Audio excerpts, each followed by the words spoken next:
Hi, it's Amy.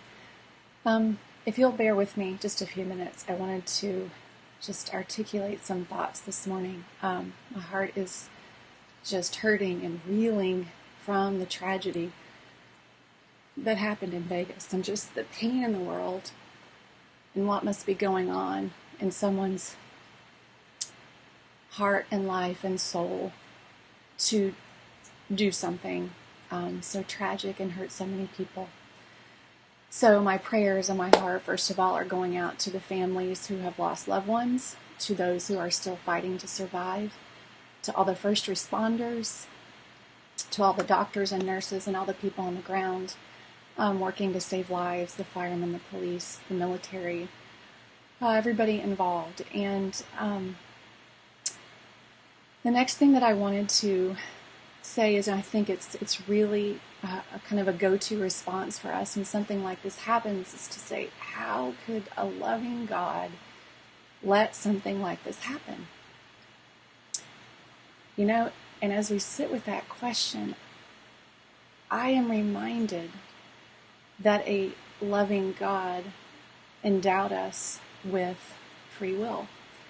And a loving God endowed us with the freedom to choose in our lives. And He created us with that equally, each and every human being. And it's what makes us different and sets us apart from the rest of His creation. And it is on us, and it is up to us to guard and see after and care for that free will in our lives and on this earth and with other people. And